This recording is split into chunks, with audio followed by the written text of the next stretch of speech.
What's going on, guys? Welcome back to another episode of Rod Studios and Gatica Tattoo Studio. Today we have another special guest, Mr. Justin Hughes. Hughes, okay. How you doing? I'm doing good, man. I'm excited to be here for real. Yeah. I know you're busy. I appreciate you, taking the time to be here. So Absolutely, man. I'm excited to be here. Cannot wait to share everything I've got to talk about with you guys, man. It's gonna be a lot to discuss, man, for sure. Yeah. Nice. Yeah, you can be interviewing us, bro. Yeah, I'm telling you, man. Hey, we gotta break the ice somehow. You know what I'm saying? Right. Got to. Tell us a little bit about yourself. About myself, man. I am a active duty Army soldier here, stationed at Fort Bragg. But I think I'm here mostly because I'm inspired by the automotive industry. So I started a charity business called Boogeyman's Garage. The goal basically is to give car care to people that can't afford it, to clean cars for moms that really couldn't afford it otherwise. And recently I started the Hallow Nights Car Club.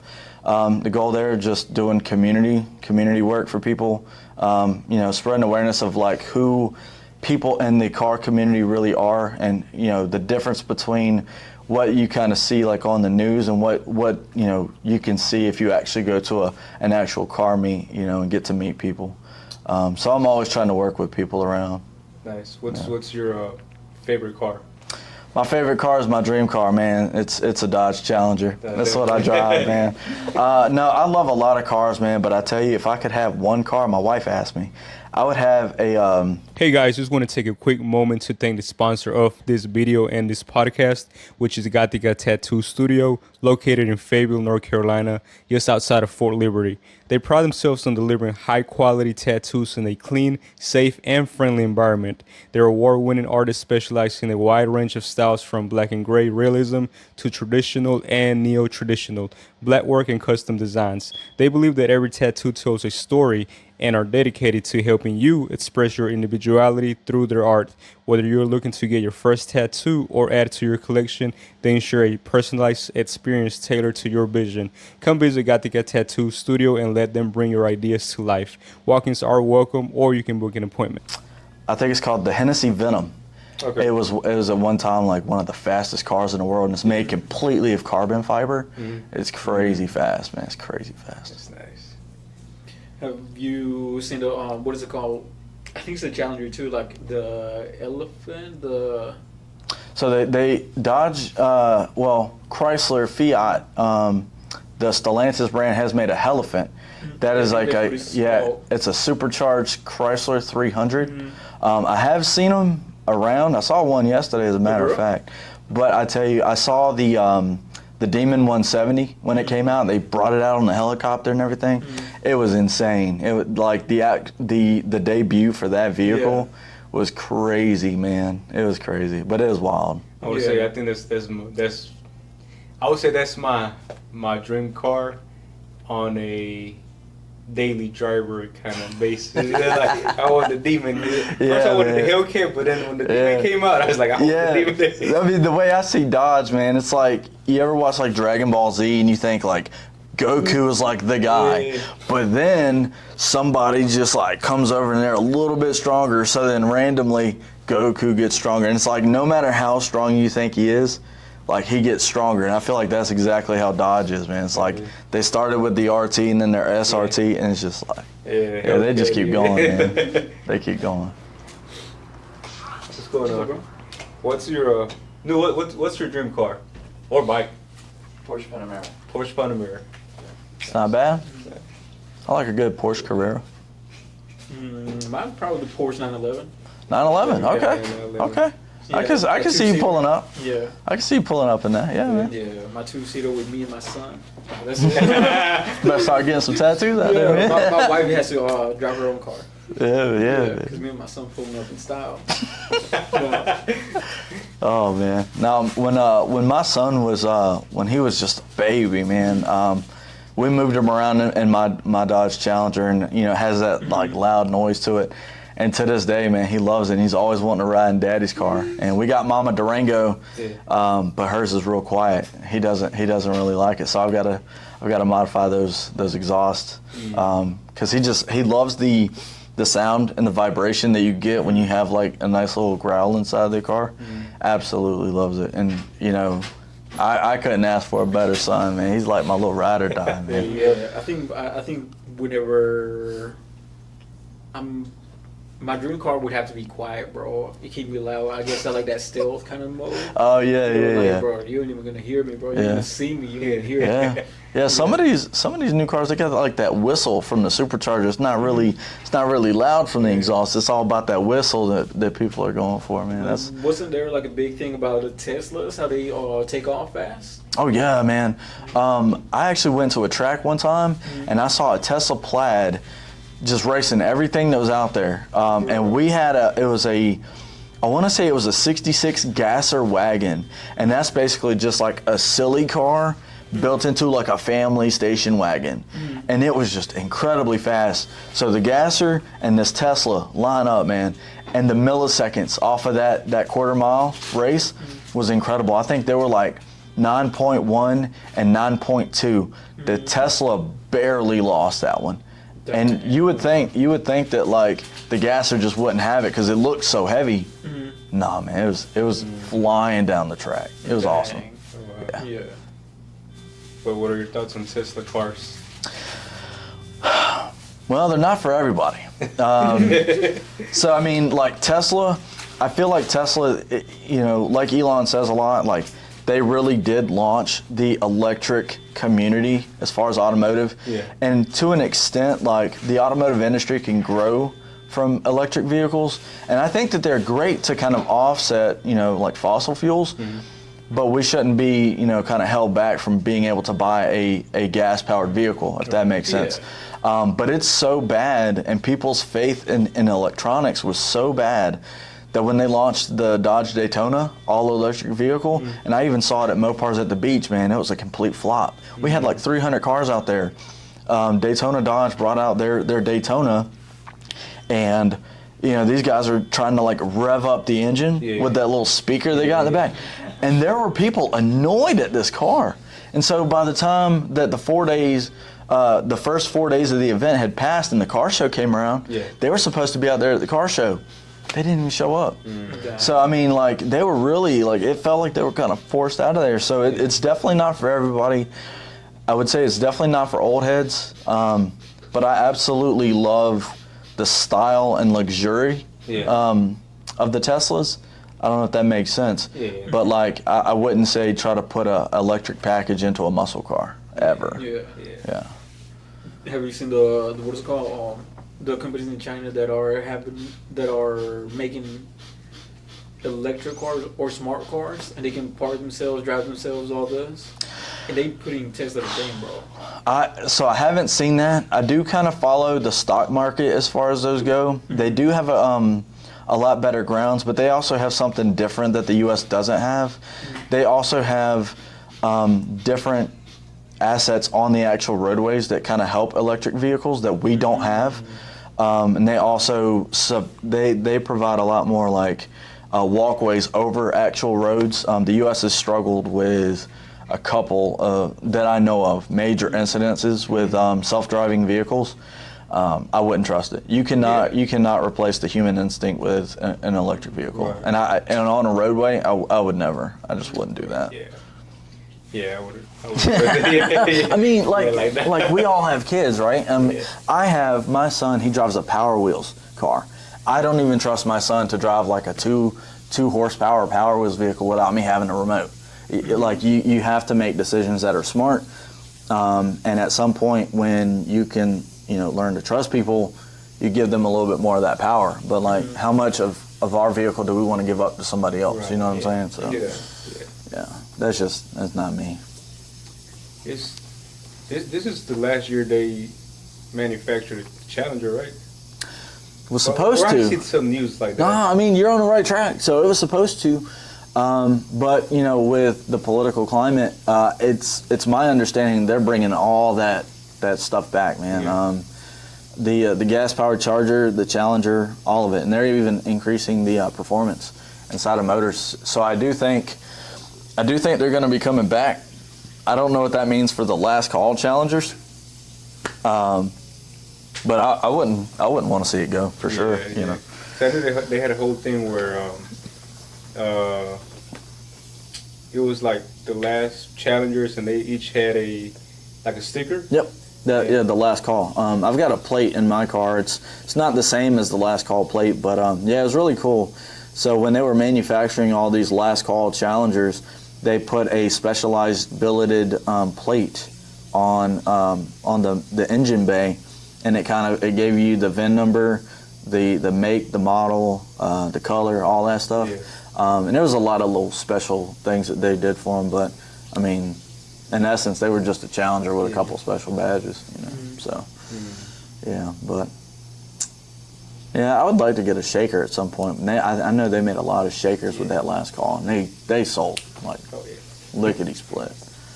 Yeah, I remember I checked the website, and I think it was like a certain color that I wanted, and I checked the next day, it like sold out. Yeah. That's right. You got a blue one. Got a blue one. Yeah. I had to go all the way to. Matter of fact, I got this one whenever all that was going on. Let me get one before you. Yeah, get it before it's gone. I had to go to I think Greensboro. Really? All the way to Greensboro. Yeah. So funny, man. I went and got my car from South Carolina. Okay. I got mine from I think it was Lugoff. Yeah. Okay. I drove. It was like 122 miles to get it. Yeah. But I came across it on a whim, man.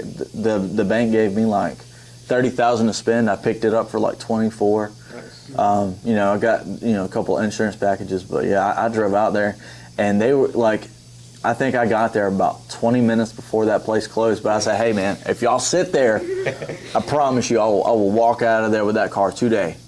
And he's like, yeah, there's nothing wrong with the car, and nothing, there's never been in any accidents. I had the car for like 2 months. Yeah. And I'm listening to like the stereo, and there's a little jingle coming from my door, and I look in there, I pull up this little panel thing, and I could see like there was like loose metal things in there. Yeah. I was like, something's not right. And then I look at the seat, and I'm like, okay, this seat's been tore up. Looks like the airbags probably went off. So then I found out later the car had actually been like T-boned, but it wasn't like totaled out, so they just fixed it. They glued the seat back together. So I was like, yeah, I got some work to do with this car, but it's out there winning car shows now, so I ain't really mad about it. That's good. Yeah, I know they just want to get it off their hands, man. Right, so right. whatever. Yeah, whatever. I think it was the same thing with that one. Oh yeah. Yeah, I had them fix mostly the arms because they were messing up the wheel. But I feel like it's very common because the Infiniti that I had, I think they used to race it before I had it. Oh. And I had same thing, same issue with the wheels. Man. It was them arms. I'm telling you, suspension, bro. It's crazy. I thought about putting a lowering kit on mine, but the racing wheels that I put on my car, they're so wide that like you can kind of see them sticking out, and I'm like, at least now I know why people like throw wide body kits on them. Yeah. So I'm actually thinking about changing the whole theme of my car because of that. But I don't mess with suspension a lot, man. I love the way that the Challengers ride, like normally. I'm just glad that like when I got it, I didn't have to worry about any of that stuff, man, because that's a headache and a half. Yeah. Nice. So, what do you think about tattoos? Tattoos, man. That's a good question. So I was never really versed with tattoos. I had like a, what do you call them, like a butcher shop tattoo where you just like at somebody's house and they're like, hey man, I got this tattoo set, So I threw together like a stencil, and they did it on my back, and like it wasn't really that bad. It didn't look great, but it was like the only tattoo I'd ever had. Yeah. And I kind of have a love-hate relationship with them because now, my first like real in-shop tattoo was my son's foot. So when me and my wife stand next to each other, like we can see his little baby feet, and it's awesome, man. Because like when you put him there and us together, like we're a family. And so you can do like symbolism with things like tattoos, and they never go away. And self-expression. I think I'm like 6 or 7 sessions deep in a tattoo right now that is just so self-expressive about who I am, what I want to represent for people, and you know, the colors, dude. Like everyone's tattoo is different, and I think it's a really cool way for people to like show who they are and like, you know, kind of like what they're about based on those things. You gotta give a shout out to your artist, bro. Hey, yes. If y'all don't know, Sanctuary Tattoo out in Aberdeen, Cheryl does amazing work. It's so good that she tells me not to show it yet. It's pretty good. It is good. I cannot stress enough how bad it hurts, but how worth it is. I mean, like, yeah. Thank you, Cheryl. So if you watch this, girl, share this post and let your people know you do a good job. I think I might come here, you know, just to support my guys over here, you know. But tattoos are great, man. Cheryl's great. Gatica tattoos. Yes, sir. Pretty dope studio. I ain't gonna lie, man. It's nice in here. It's comfortable. I love the like modern aesthetic, man. It's pretty comfortable for people that like have never been in here. It's like you would think it's just a whole bunch of like, you know, weird stuff going on, but no, it's pretty chill in here. Because I don't spend a lot of time in tattoo studios, but I think if this we're gonna be like somebody's first, you know, like time in a studio, this would be something that I think people would need to see. Okay. Yeah. Appreciate that. Yeah, man. Yeah, I would say that too. It's when I first came in, like it was nice. It was very welcoming because I only been like to one tattoo place before here. Whenever I got this tattoo, but it felt like I was just there. But it was like walls everywhere, and like you said, kind of like weird stuff around. Yeah. And then you don't know what's going on. And we're here, it's like you kind of see everything. It's like, okay, cool. Yeah, for sure. It's real open, man. And I feel like I think just the setup, man, being able to like see everything and kind of get your mind on different pieces of art. Yeah. You know, and I feel like here you could probably get to know your artist pretty good. You know, everybody seems to be like real laid back. You know, obviously. You know, you guys are welcoming people in to see your podcast here in the studio. Y'all have great taste in what you guys are doing, and just being open to people is definitely a plus, man. So, hell, I mean, it's probably gonna bring me back, so I ain't mad at it. You know what I'm saying?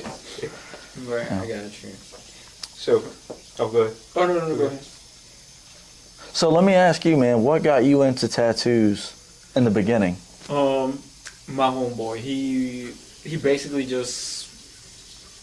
got a machine and he was like, "Hey, bro, you want to tattoo me?" I was like, "Nah, bro, I'm not a tattoo artist." He was like, "Come on, bro, like you know how to draw." I was like, "All right, let's do it." That's it, bro. Like, yeah. Some people say if you can draw, then you can tattoo. I don't know how true that is. I've seen different types of like tattoo guns, I guess you would say.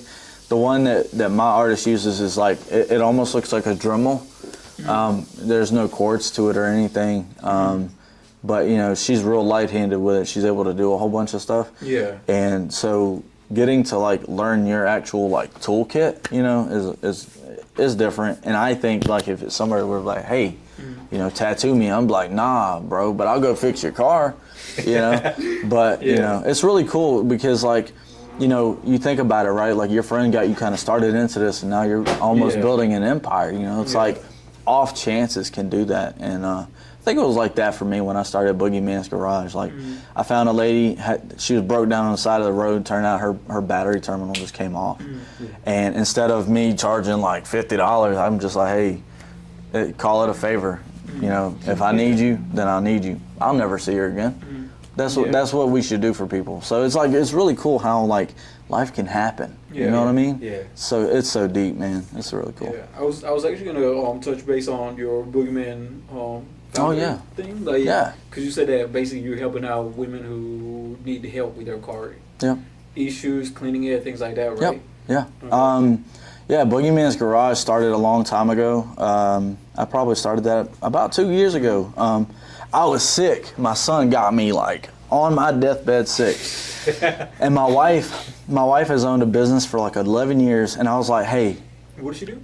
So my wife does massage therapy and aesthetics, lashes, things like that. She owns Body Needs Therapeutic Spa. She works with Miss Ginger, a couple of friends of Mr. Rod's. But yeah, I messaged her and I was like sick, man. I was just coming to. I was like, I really think I need to do something in my life. And she's like, what do you mean? I was like, I really think I need to do something more for myself. And I was playing, car mechanic simulator 21. I'm like building cars. They got this nice little shop, and I'm like, maybe I could do this. And sure enough, I created it, got my insurance and everything, and made a couple flyers. And every time somebody needed something, I was able to just go out and do it. And then I think a part of that kind of carried over to the Hallow Nights. I tried to start a car club a couple of years ago. Didn't really turn out. And then the idea just kind of came to me to make Hallow Nights with my wife, a couple of neighbors, and a couple of good friends of mine. And we threw it together. And the page that we actually used was sitting for like 3 or 4 years. And then the community out in Rayford and Fayetteville was just flooding in. I think we got over 150 members in that group just in the last 30 days. And some of it was from Boogeyman's Garage, some of it was from people I helped, business associates, and then other people just looking for car meets, car shows, things like that. But the flip side of this coin, being the founder of the Hallowed Nights, is people see us and then they can see that my business is also a part of that. And everything that I include into this club, everything I include into the business, it has to be for the benefit of the people around me, the people that need it. I love my wife. She is a hard businesswoman.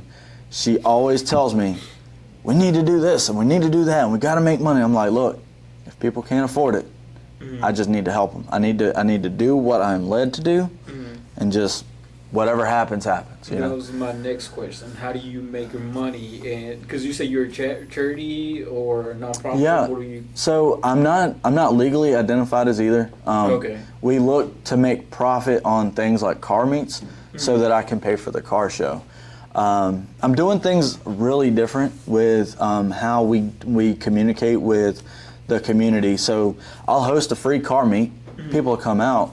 But now we're able to sell drinks. My vice president, he has a lemonade company where he sells lemonade, and we're going to create a Hallowed Nights drink, and then a portion of those proceeds will go towards the club, and then those proceeds go towards things like the trophies, funding kids' Power Wheels builds. Parents that want their kids to have a Power Wheels and they can't afford it. I want to be able to buy a Power Wheel, and me and my boy Devin, we're gonna actually modify those, put the new batteries, the motors. It takes 2 hours, it's not much to it. But you'd be amazed how much a couple dollars can go. And so I think I've gotten more help and leniency with people not asking for anything. I never wanted this to really be a business. I wanted it to be something that I could do to create community, because truth be, I don't have much family, and I am not great at making friends. I'm glad that I met Rod back when we did Fit Body Boot Camp. But I told my club at the first meeting, I was like, I need a sense of family. I need a sense of friendship. There's soldiers everywhere that struggle with things like sadness and PTSD. And a huge part of that was what led to the Hallowed Nights Club. My wife being such a supporter, I wouldn't be doing what I'm doing right now without her and the couple of friends that helped me continue to do this stuff. But yeah, man, as far as money goes, all the money just goes in and it goes out. We have the car show in October. Everything that I'm able to raise and save now is going towards those kids and those trophies and everything. I don't do it to make money, honestly. And, as far as Boogeyman's Garage, any money I make there goes straight into my car for car shows, man. Car parts are not cheap, brother. They're not cheap. Right now, I'm hoping to get a couple of wraps done. I want to get the hood and the spoiler done, maybe. Probably be about $400 or $500, depending on how I go about it. But yeah, I don't. It hurts to ask people for money when you know that they need work done. Honestly, for me, I think it's a fair thing to say that the Army has given me a good life. So that pays for my family, and I let Boogeyman's Garage pay for my car hobbies, and then some of that goes into the Hallow nights. And so I have like this internally created self-funding machine that just doesn't really financially benefit me, but man, it does make me feel good. It really does. I think that's a great thing. Yeah. It's your passion. That is passion, brother. See? Yeah. He knows. Yeah. He's not even here. That's a great thing. Yeah. It feeds the soul. Yeah, it does. And I think it's done a lot of good for me, man, honestly. And you know, doing things like being a part of this podcast, like there were times where I would think to myself, I'm like, I know Rod. I wonder if he's going to ask me to come on one day. I was like, he's got a Challenger. I wonder if he wants to be in my car club. I wonder. So, I mean, I asked you, and then it was just like, I don't know, maybe 2 or 3 weeks. You know, you're like, hey, man, why don't you come through and talk about stuff? I was like, all right. Because it's like I'm kind of part of it, but I'm kind of not. Because of my busy schedule is like, whenever they have their meetings, it's like, oh, man, I can't make it. Yeah. Like, I want to, maybe. But it's like, damn, I can't. Yeah, and it's like that, man. Like, I try to imagine from other people's perspective, but man, it's hard because I'm full-time active duty military. My schedule, you never know what it is. I mean, yeah, we have our 6 a.m. formation, then our 9 o'clock work call, and then you get out 5 o'clock in the evening. You know, people that don't hold the same standard for what I'm doing, they won't feel the same way about showing up, and that's okay. I have to. And I think one thing that I'm learning is, you know, I have to put in as much as I'm able to take, if that makes sense. I invite people, and like I have such high hope for some people that show up, and then, you know, it's like they don't. I shouldn't let that get me down. I shouldn't let it kind of stop me. And at some points it really has. But I'm like, is what I'm actually putting into it benefiting what we're actually doing in the long scheme of things, regardless of who is here? I would say that the answer is yes. I have a lot of friends that also have car clubs in Fayetteville, Laurinburg, Red Springs, Stedman. They're all great people. They all had different battles, and they've all told me the same thing. It's like, doing things differently is going to be hard, but do whatever makes you feel like, you know, like you're doing the right thing. And it's a lonely road, but I think it feels like the right thing to do, you know. So we're pressing on. We're just kind of doing it like that. And hopefully with something like this podcast, like I'll be able to kind of express myself in a way where people might understand better, you know, because like I feel myself venting a little bit talking about it, which is good. You know, we're talking about open conversation and stuff, you know, kind of spreading the table out there. Yeah. Yeah. How long have you been in the military? I officially joined the military on August 21st, 2020. That's my birthday. Yeah, man. I went out to Fort Jackson a week before my birthday. I went through the in-processing, literally got on the white bus on my birthday, made my first steps into the training camp at 360th, the River Raiders. If y'all managed to see this somehow, you know.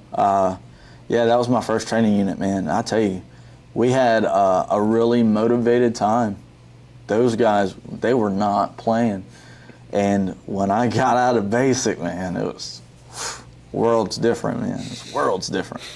But yeah, so I think now I've been in almost 5 years. Almost 5 years, yeah. Nice. Going back to the cars, we gotta ask you, what got you into cars? Or specifically the Challenger? Specifically the Challenger. You know, I think a part of that, I bought a Mustang years ago, and I really did like driving the Mustang, but I never had a love for Ford. And then I unfortunately almost died in that Mustang. But I never really lost the traction for American muscle. And when I joined the military, it kind of opened up that window to get a Challenger. And everybody's got the whole like, oh, it's an E4 thing. No, man. I got the Challenger. I just loved it. I could make it sound great. I could make it run great, and make it look great. I have 2 of them, for God's sakes, and that's not a very E4 thing to do. But I do, man. I love them. And what really got me into cars, man, there's so much stuff that happened.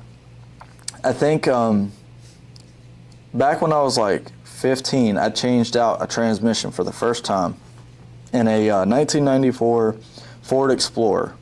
Went to a junkyard, I pulled a transmission, went home and pulled a transmission, and then I reinstalled it with 2 guys, man.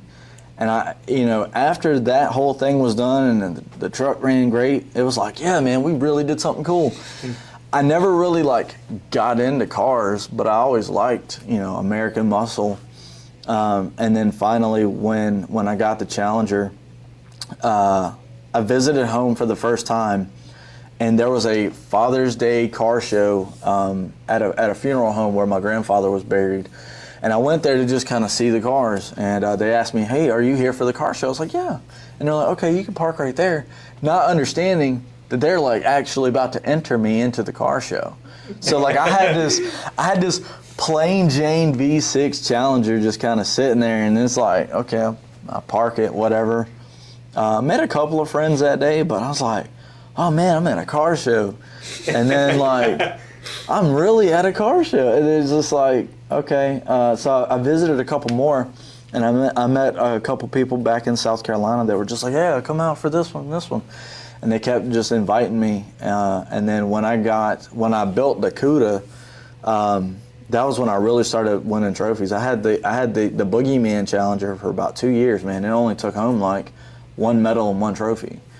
And that was kind of hard on me, but I don't know why I never quit going to shows. But man, I got the Cuda.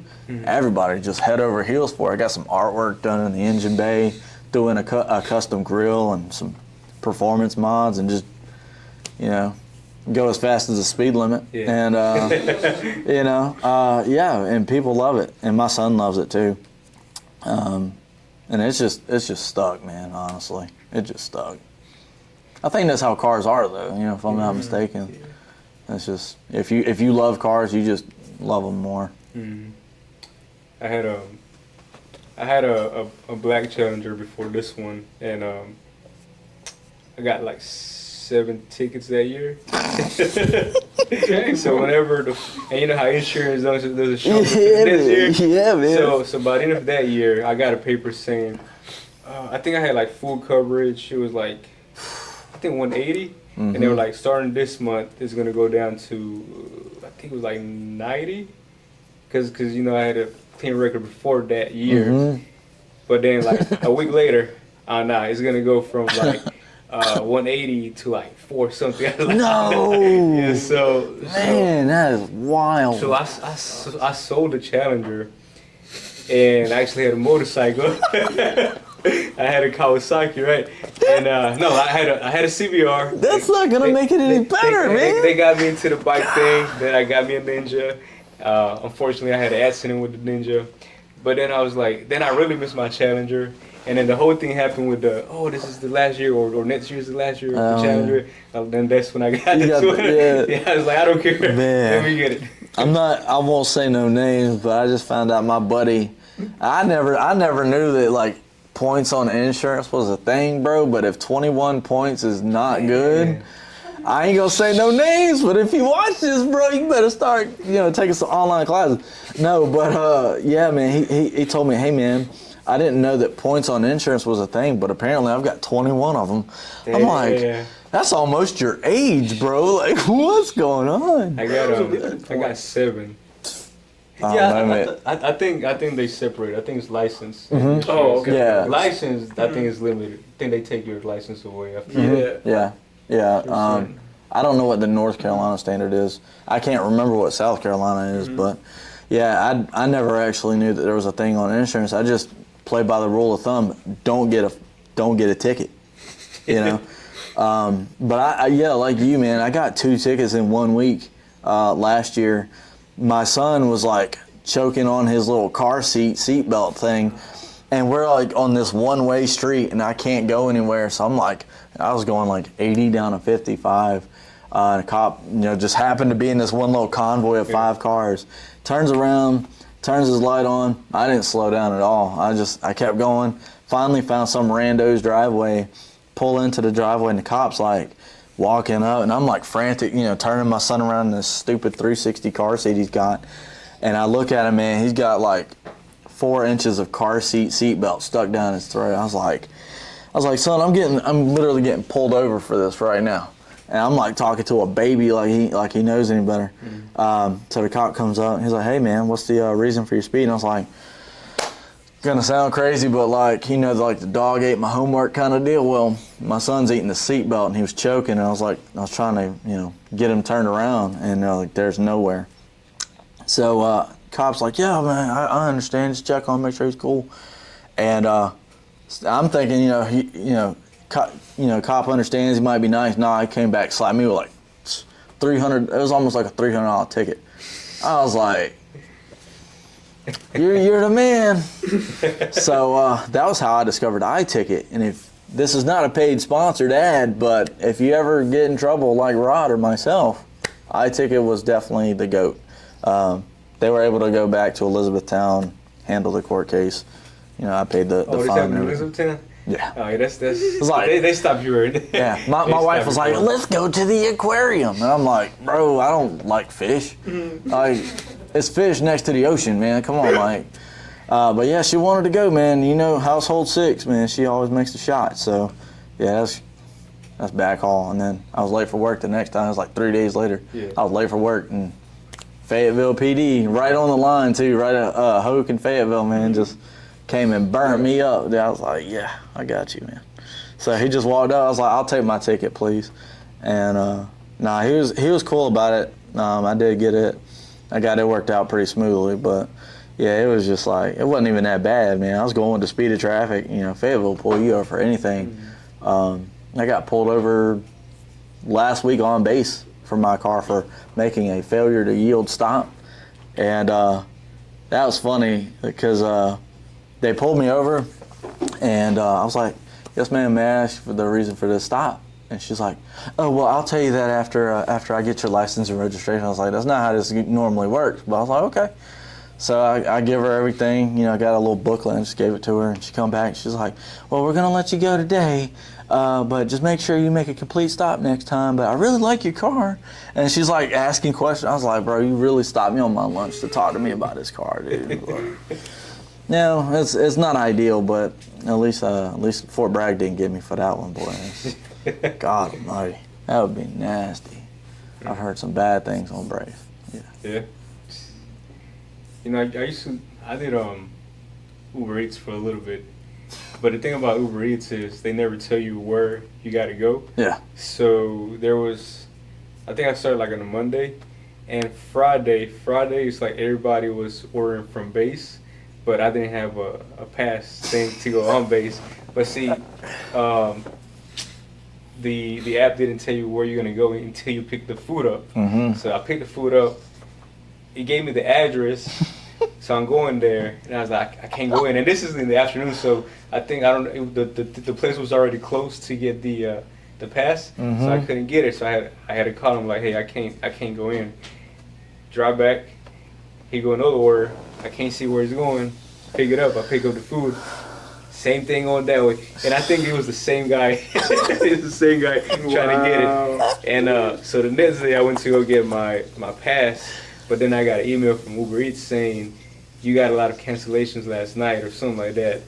We're going to have to kick you off from now. That's like, what the heck? What? That's crazy, man. That's unfortunate. I remember I did Uber Eats, man, for like a month or two.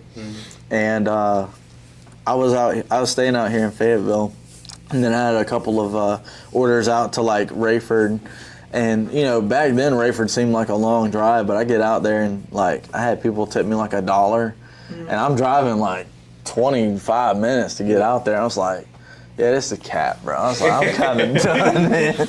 So Challengers get like 17 miles a gallon. You know, I'm like, I'm cool, man. Like, Army pays me all right. It's like, it ain't that serious, dude. Oh, I don't think I could ever go back to that, man. Like, doing mobile detailing is one thing. You can kind of set like a price for, like, you know, if you're like outside of Fayetteville, or if you're inside of Fayetteville, you could be nice and just not, you know, charge people for that. And I think that that's helpful too. Like, courtesy discounts for people. I still let people like stack discounts. Like, if you're military, cool, that's like $10 off. You follow my page, that's $5 off. You know, stuff like that. And I think that that helps a lot of people get business. And then you have places like big companies like Uber Eats, Lyft, and all that stuff. Like, you might get a $10 discount.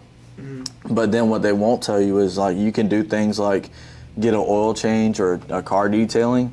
And if you do those things, you can actually file those as a tax write-off. And you can get reimbursed that, you know, during tax season for stuff like that. A lot of people don't know that. And there's a whole bunch of new ones now. But, yeah, even I'll advertise like, hey, you know, not only will I give you like a discount, like on Saturdays, you know, if you're doing like, if you're going to pick up soldiers who, you know, who need rides, whatever, like I'll do a detailing for this price internally. And then you can also, like, I'll give you a receipt and you can put it on your tax write-offs. I don't think as many people take advantage of that as they should. They just need like that quick dollar, but they don't understand that, like, once you itemize that for like 365 days, you know, if you're continuously doing that and you're making hundreds of dollars, you can save a lot on taxes from stuff like that. So that's just a little tidbit of useful information. Yeah, man. Yeah, I didn't know that. Yeah. I'm a nerd, dude. I'm a nerd. I'm telling you, I'm trying to pass out free information. It's a free gift from me to you. You know what I'm saying? So what are all the services that you offer? I like to do a lot of general maintenance for people. Oil changes are a big one. Internal and external detailing. I have a specialized car show detailing. I also do things like diagnostics. Depending on like your location, diagnostics can be free, or they can just be like $10 to $20 depending on how in depth I have to go. So like live readings, right? If I have to check like a fuel pump or, you know, anything like that that might take a minute, I'll plug in my OBD2 computer and, you know, kind of check it that way. And depending on how long it takes, it kind of can run differently. But, you know, it's all those general things. And tune-ups, man. Another huge one, like, you'll go to a dealership and they'll be like, yeah, man, a tune-up for you is going to be like $2,000. I've heard it. I've seen it. But a tune-up really is in no more of an extent than a full fluid flush, coil pack and spark plug change, an oil change, and if you need it, a gasket replacement. Normally, I can get a tune-up done depending on the needs of the vehicle in about an hour. And unless I have to take off like manifolds or whatever, there's no need for prices to be like that. But tune-ups are my favorite because I think I've saved 3 people like $1,500 on those. And I'll even let people bring whatever parts they want, because some people, they want to go with OEM. Some people want to do like RIP supercharger, you know, some people want to do whatever. And if people choose to, I'll let them do that. But, you know, the comments are just always the same, like, man, you can really do it for that cheap? Yeah, they're literally on top of the engine. And people don't understand stuff like that, you know, and that's just a huge part of it. But I keep it, I think it's important to keep the list short, right? Because there are shops and mobile mechanics that are able to and make a living off of doing this. I do it to help people, you know, in a pinch. And I think for the greater majority, you know, even mobile mechanics might charge a lot. I don't feel the need to do that. So that's why that's kind of like up there on that list. But I am trying to do something new where I help people design their car. And we talk about what they want their car to look like. And I will tell them like what they need, where they can get it. And we kind of plan for it. And then I help them make a budget for it. And then we just, like, I'll go through it and help them build that whole project. My road captain, he's got a car that I love him, but he doubts his car. And one of my good friends from Stedman, Prodigal Creations, he has a paint shop. And he's like, hey man, sand it down, we'll paint it together. I'm like, anything that people want done, we can make happen as long as they have the faith that they can make it, actually make it happen. So I like to do that with people a lot, man, because it's kind of like driving a car that you hate versus a car that you love. We spend, I think it's like a third of our life in our vehicles. Mm-hmm. Why would you drive a car that you hate? I don't want that for anybody. That's why I don't drive a sedan, or a minivan. But yeah, that's pretty much it. As far as like what I really offer, and a lot of people ask for detailings, and car seat detailings, man. Let me tell you, those are the hardest. Like I can have a full-on SUV. Give me a car seat though, it's like, I don't know, man. It's like fighting a lion. Yeah. Vacuum it, and then you brush it, and then you shampoo it, and then you find more, and you gotta do it again. And that's why moms are probably like my number one, because they have car seats, and it's just crumbs in places we didn't even know cars had. Yeah. Like just keeping it a buck, man. But I've seen some bad ones. Syrup and fry combos and the WeatherTech mats. Not on my bingo list, but it was there. Dang. Yeah, that was like a 3-hour job, man. That one. Whew. Dang. Yeah, it's crazy. I'm good. I don't have any questions, bro. I'm just listening. I'm being honest, bro. What's so if somebody who wants to do like a car show, and they don't know where to start or where to go, what's like some advice for that, or what to expect from it? With complete transparency, man, I'm starting all this stuff on my own now. I think from my standpoint, I actually might be a good person to ask, because if you're doing this for the first time, it's going to take a lot of elbow grease, a lot of door knocking, and a lot of networking too. I've went to a lot of places that I never thought would help me, like Dollar Tree, Dollar General, a couple of gas stations, even guys like you, man. Like if I were to be like, hey Rod, I need like a $25 gift card for my car show, could you help me please? Just asking and being kind to people. And not only that, man, but finding a great location. I've seen a lot of car shows that get done on grass, and personally there's nothing wrong with that. But if you have true car enthusiasts, they would always rather have like some tarmac with some grass on the side for their canopies. I don't like to go to car shows anymore with like grass on the ground. Gravel can get kicked up on your paint, dust is going to get on your car, and there's some judges like myself who will look into the wheel well and they'll be like, it's dirty under here, and it's all because of where you drove. Yeah. But yeah, man, like where to start? Online presence is your number one best bet. It will always get you advertisement, and it's absolutely free. Making good advertisements, posters, anything that's going to grab people's attention, you can do that on social media, and it's free. You don't have to hire people. You can, but you don't have to. That saves you that dollar. Also, trading services. I met a DJ who needs help with his car, so I'm going to help fix his car. He's going to DJ my show. Bartering is still a thing, man, as it should be. People need stuff. Not everything has to be about $1, and that's a big takeaway for starting a car show. But yeah, and another thing, and the biggest thing for the Hallow Nights is, who is a small business who needs a little bit of light on their business? Like, where can I park 5 cars, open up the lids, and be like, come as you are, check this place out. You know what I mean? Mm-hmm. It helps local businesses, it helps small businesses, it helps individuals. That's the way I see it, and that's why I do things the way that I do. So do everything for the benefit of your purpose and the businesses around you, because you will make so many friends and contacts that way.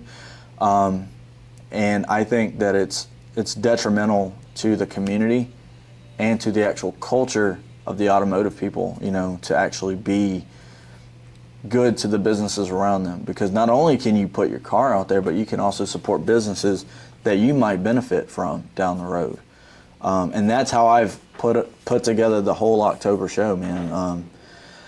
The only things I've paid for right now are the trophies, and you know, door prizes, the raffle prizes, things like that. But asking for donation, there's nothing wrong with it as long as you have a good cause. But if you don't have the coin to actually go out and rent a venue, just be good to others, man. Be good and ask for help. Be clear and transparent about your purpose. Like, those are the biggest takeaways for actually putting shows and cruise-ins together. Nice. For sure. Yeah. What's some advice that you would give your younger self?